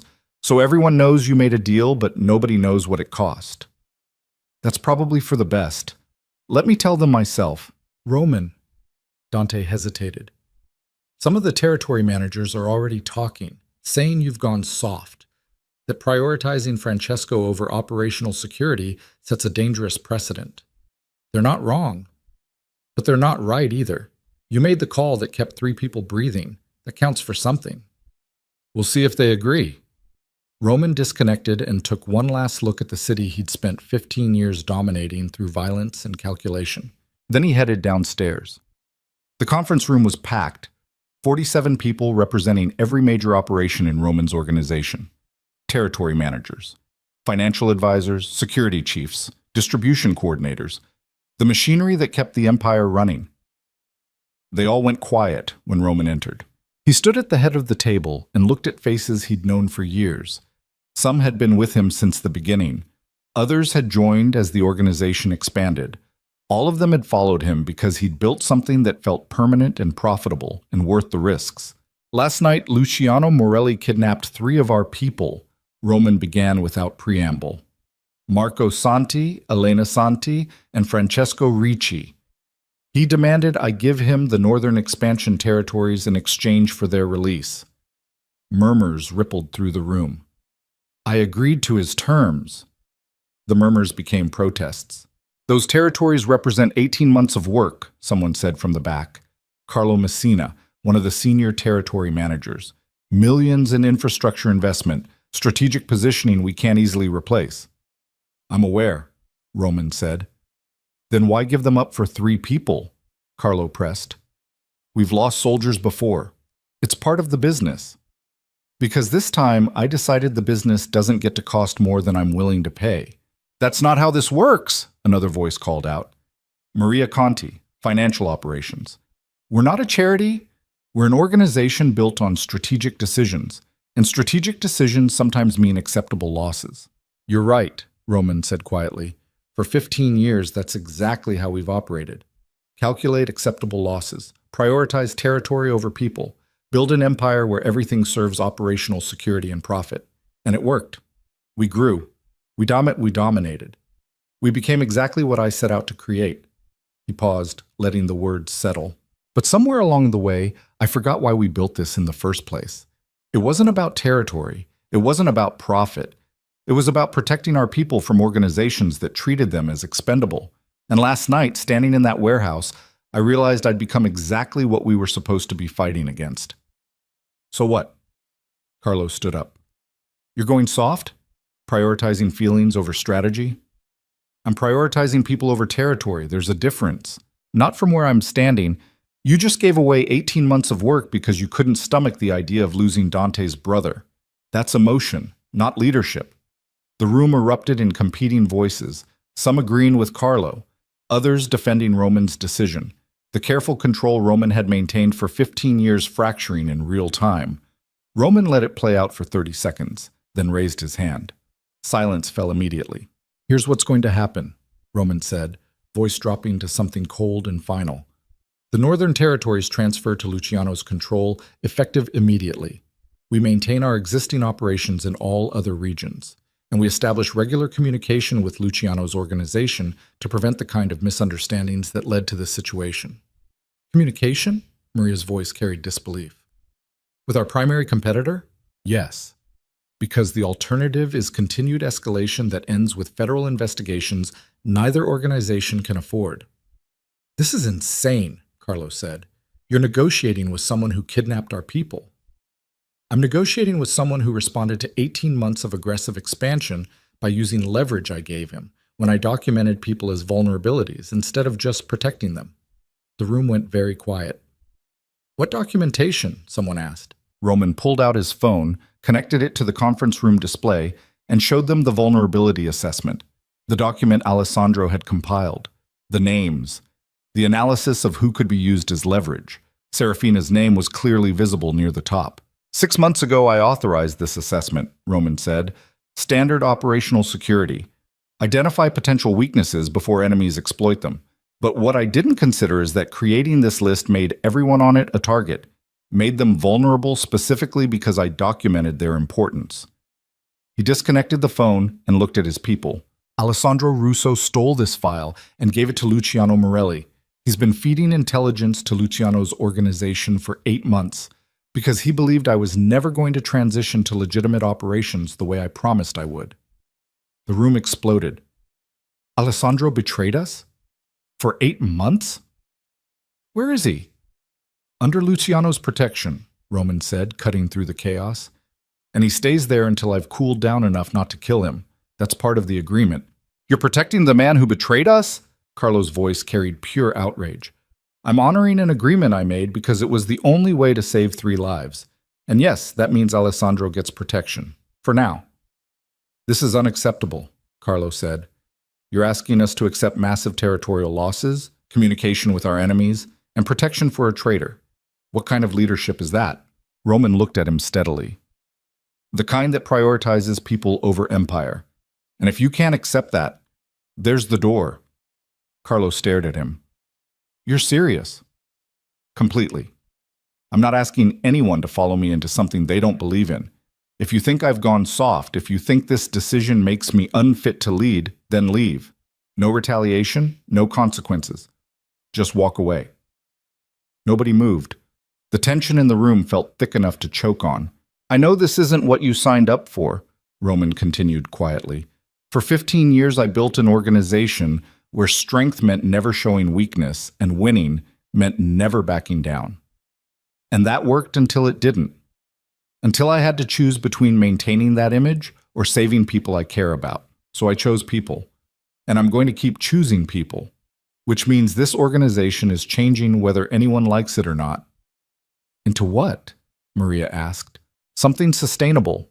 Something that doesn't require constant expansion and escalation.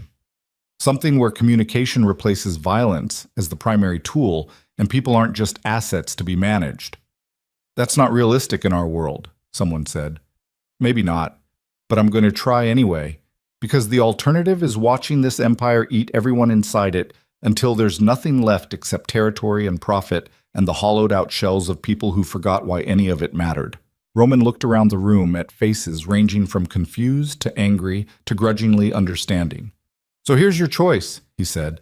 "Stay and help me build something different, or leave and find an organization that still operates the way we used to. Either way, the decision is yours. I'm not forcing anyone." Silence stretched across the conference room. Then Dante stood up. "I'm staying," he said simply. Marco and Elena stood together. "We're staying." One by one, people began standing. Not everyone. Carlo remained seated, arms crossed, face set in stubborn disagreement. So did 3 other senior managers. But 39 people stood. 39 people willing to at least try. Roman felt something in his chest unlock. "Thank you," he said quietly.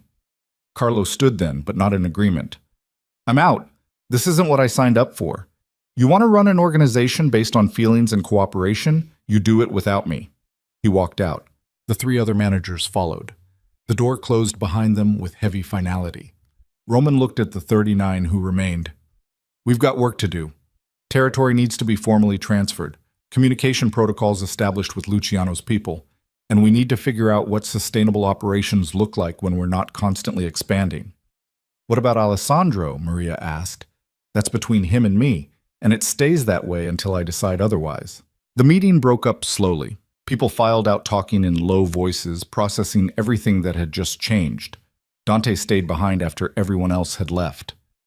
"4 people walked," Dante said. "That's not bad considering what you just asked them to accept.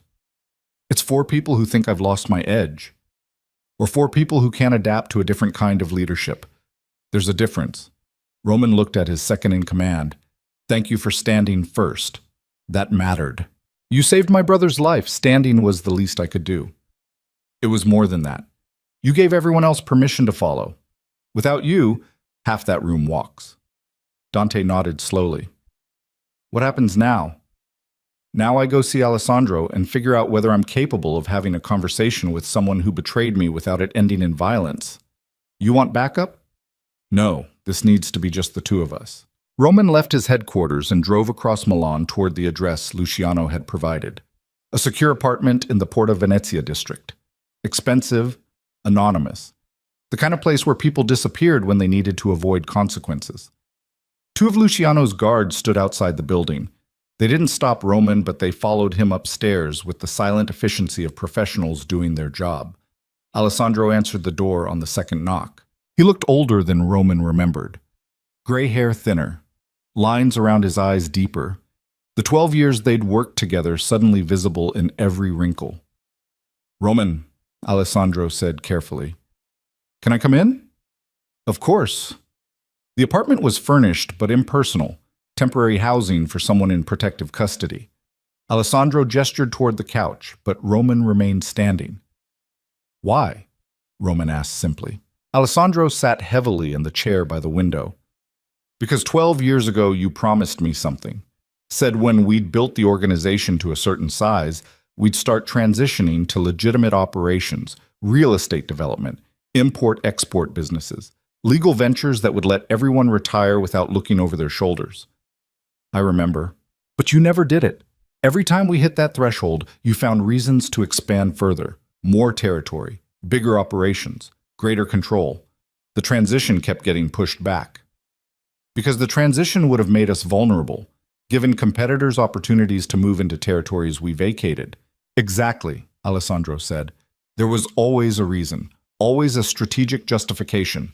And I watched you become someone who justified everything through operational necessity instead of remembering what we were trying to build." Roman crossed his arms. "So you decided betraying me was easier than just telling me this directly?" "I tried telling you 5 times over the past 3 years. You listened politely and then continued doing exactly what you'd been doing, so I stopped trying." "And started feeding intelligence to Luciano?" "Yes. Including that vulnerability assessment."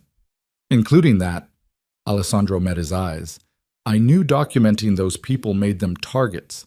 That's why I gave the file to Luciano, because I thought maybe external pressure would force you to confront what you'd become." Roman felt rage building in his chest. You put Serafina's name on a list and gave it to my enemy because you thought it would teach me a lesson? I gave it to someone I believed would use it strategically, not violently. Luciano's not stupid. He knew killing people on that list would start a war neither organization could afford, so he used it as leverage to force communication you should have initiated yourself. That's... Roman stopped. Started again. That's the most manipulative thing I've ever heard. I learned from the best. The accusation hung in the air like smoke. Roman wanted to hit him. Wanted to drag Alessandro out of that chair and make him understand what it felt like to be betrayed by someone you'd trusted for 12 years. Wanted violence because violence was easier than processing the painful truth beneath Alessandro's actions. That everything he'd said was accurate. Roman had made promises he never kept. Had justified expansion through operational necessity. Had become someone who documented feelings instead of having them. Had built an empire where betrayal felt like the only option because communication equaled vulnerability. I should kill you, Roman said quietly. Probably, Alessandro agreed, but you won't. Why not? Because you're trying to become someone different, someone who prioritizes people over empire, and killing me would prove you're still the man I betrayed instead of the man you're trying to be. Roman stood there in that anonymous apartment feeling like Alessandro had just stripped away every defense he'd built. I hate you, Roman said finally. I know. You betrayed everything we built. I betrayed someone I thought had already betrayed himself. That doesn't make it right. No, Alessandro said. It doesn't. But it was the only thing I could think to do that might actually get your attention. Roman walked to the window and looked down at Milan spreading out below. The city that had made him, that he'd conquered, that he was now trying to lead differently. What do you want? Roman asked without turning around. Permission to disappear, new identity, enough money to start over somewhere Luciano's protection isn't necessary. And in exchange, I give you everything. Every piece of intelligence I fed to Luciano over 8 months. Every conversation, every strategic decision based on information I provided. Complete transparency so you can evaluate what damage was done and what needs repairing. Roman turned to face him. That doesn't make us even. No, it doesn't. We'll never be even. But it's the only restitution I can offer. Roman studied the man who'd helped build his empire and then tried to dismantle it. Tried to find rage or betrayal or the clean clarity of justified violence. Found only exhaustion. You have 48 hours to compile everything, Roman said finally. After that, you disappear. New identity, clean break. And if I ever see you again, the protection agreement is void. Understood. And Alessandro? Roman stopped at the door. You were right about all of it. I did become someone who justified everything through operational necessity, who documented people instead of protecting them, who made promises I never kept. So thank you for forcing me to confront that, even if your method was about as subtle as a knife to the throat. Alessandro's expression softened slightly. For what it's worth, I never wanted to betray you. I just couldn't figure out how to save you from yourself. You didn't save me. Serafina did. You just made the cost of not changing catastrophically clear. Roman left before Alessandro could respond. The drive back across Milan took him past the Brera district, past Serafina's apartment building where everything had started to change, past galleries and cafes and the ordinary machinery of a city that didn't know it was built on compromises and violence and money that changed hands in conversations nobody recorded. Roman's phone buzzed, text from Luciano. Heard about your meeting? 4 walked? Not bad. Let me know when you're ready to schedule our first communication session. Roman typed back, next week. Neutral location, actual discussion instead of coded threats. Looking forward to it. Roman pulled over and sat in his car watching people move through their lives. Going to work, meeting friends, existing in a version of Milan where organized crime was something they read about in newspapers instead of the invisible architecture supporting their economy. He thought about the past 15 years, everything he'd built, everyone he'd hurt, the slow transformation from a kid trying to protect his people into a king who'd forgotten why protection mattered. Thought about last night in the warehouse when he'd finally chosen people over empire. Thought about Serafina telling him that control didn't equal safety. Thought about the 39 people who'd stood up this morning willing to at least try something different. His phone rang. Serafina's name appeared. How did it go? She asked. 4 people walked. 39 stayed. And I just had a conversation with Alessandro that didn't end in violence. That's progress. Is it? I gave away territory, lost experienced managers, and let the man who betrayed me disappear with minimal consequences. Doesn't exactly feel like winning. Because it's not winning, it's growing. There's a difference. Roman closed his eyes. I'm tired, Serafina. Tired of calculating. Tired of justifying. Tired of being the person everyone expects me to be. Then stop being that person. Just like that? Just like that. You've already started. Last night you chose lives over empire. This morning you chose honesty over image. This afternoon you chose growth over revenge. You're already becoming someone different. You just need to keep going. What if I can't? What if 15 years of conditioning is too strong to overcome? Then you fail, and you get back up, and you try again. That's all anyone can do. Roman sat there listening to her breathe across the phone line. This woman who'd seen him at his worst and somehow still believed he was capable of being better. Come over tonight, Serafina said. Bring wine. We'll cook something. You can tell me about the meeting, and I'll tell you about the artist I'm featuring next month. And we'll just exist together without any empires or territories or strategic calculations. That sounds perfect. Good. I'll see you at 7. She disconnected. Roman sat in his car for another 5 minutes, then drove to his penthouse to shower and change and try to figure out what normal clothes looked like when you weren't performing leadership. That evening, he showed up at Serafina's apartment with wine and flowers and the unfamiliar feeling of being someone on a date instead of a king managing his empire. She opened the door wearing jeans and a sweater, hair pulled back, no makeup, looking more beautiful than she'd looked in that crimson gown at the gala. You brought flowers, she said, smiling. Is that okay? It's perfect. Very human. Very non-strategic. They cooked together in her small kitchen, Serafina teaching him how to make proper carbonara, while he told her about the meeting, and Alessandro, and the uncomfortable sensation of choosing growth over revenge. You did good today, Serafina said, as she stirred pasta water. Harder than most people realize. Doesn't feel good. Feels like failure. Because you spent 15 years defining success as winning every fight. But success can also mean knowing when to stop fighting and start building something sustainable. When did you get so wise? I've always been this wise. You were just too busy calculating to notice. They ate at her small table by the window overlooking the street. Talked about art and music and the way Milan changed in autumn when the tourists thinned out and the city belonged to people who actually lived there. Normal conversation, normal intimacy. The kind of thing Roman had forgotten existed. After dinner, they moved to the couch with wine, and Serafina curled against his side while rain started pattering against the windows. What happens now? Serafina asked quietly. Now I figure out how to actually run an organization based on communication instead of violence. How to transition toward legitimate operations without creating vulnerabilities. How to be a leader people follow because they believe in the vision instead of just fearing the consequences. That's a lot.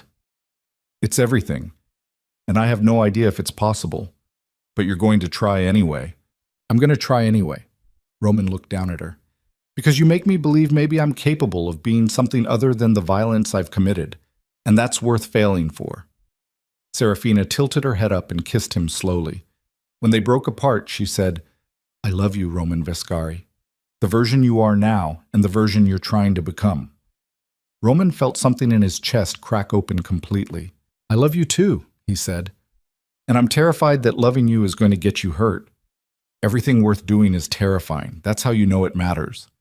They sat together while rain fell on Milan, and somewhere across the city, Luciano Morelli finalized territory transfers, and Alessandro Russo compiled intelligence files, and 43 people who'd chosen different paths tried to figure out what came next.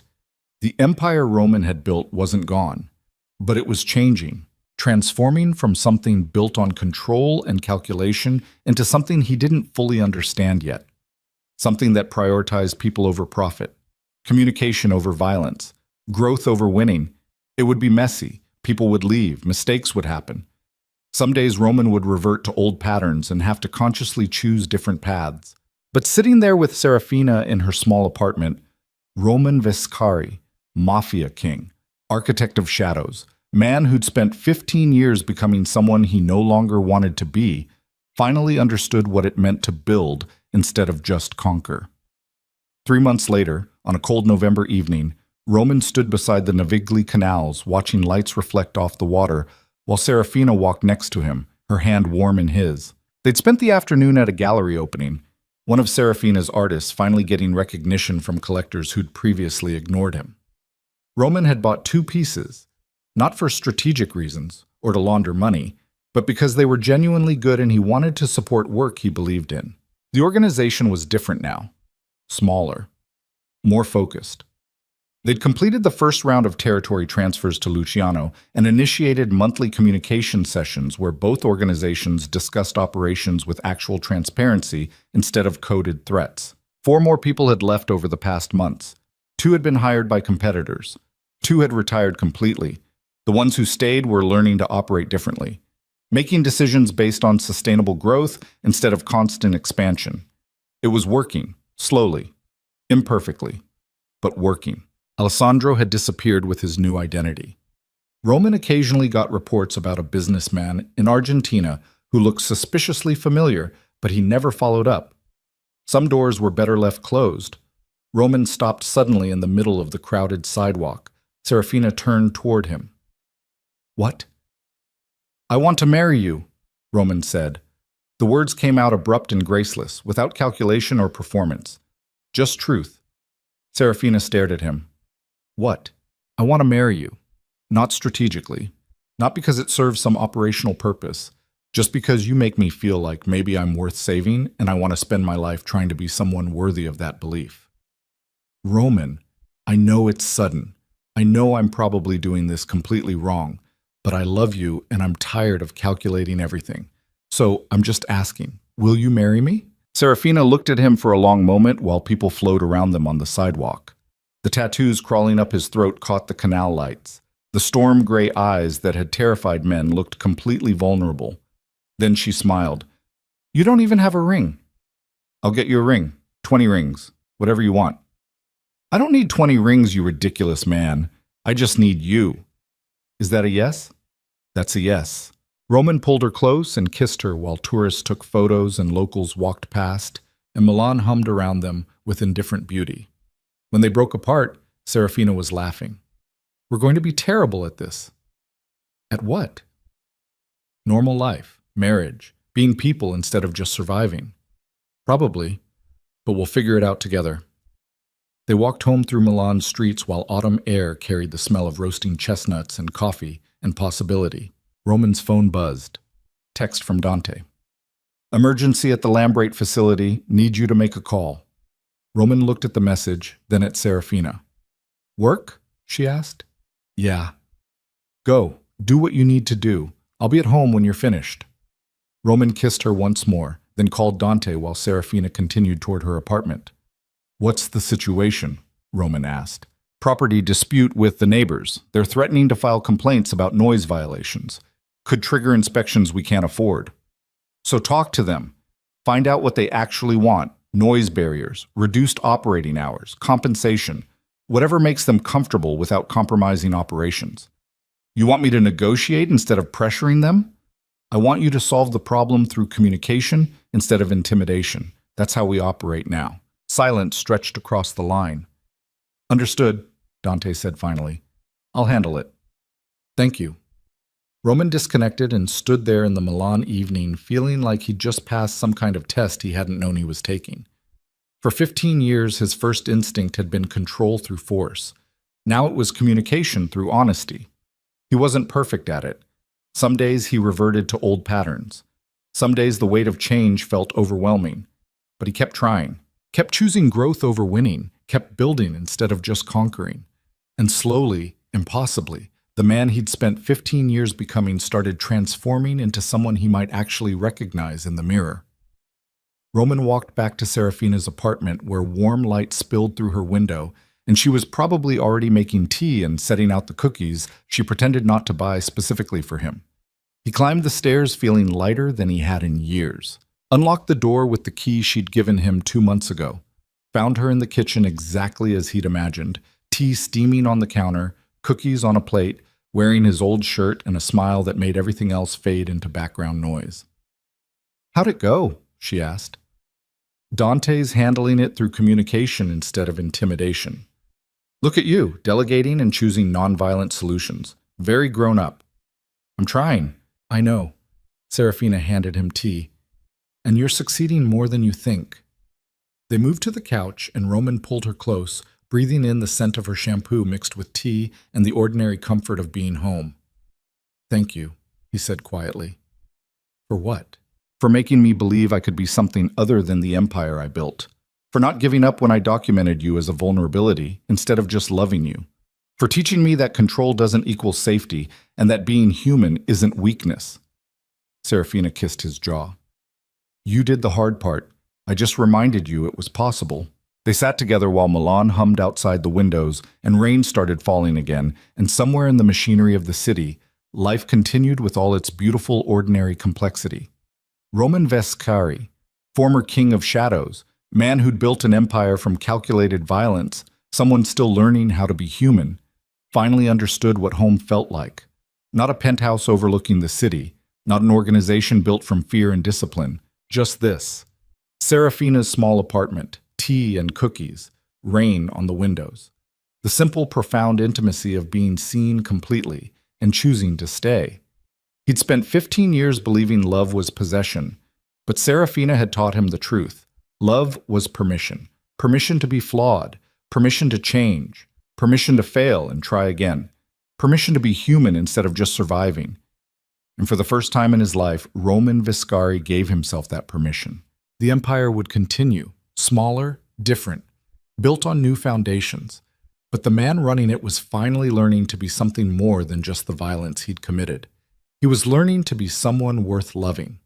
And that, Roman thought, as Serafina curled against him in the warm comfort of her apartment while Milan dreamed outside, was worth more than any territory he'd ever conquered.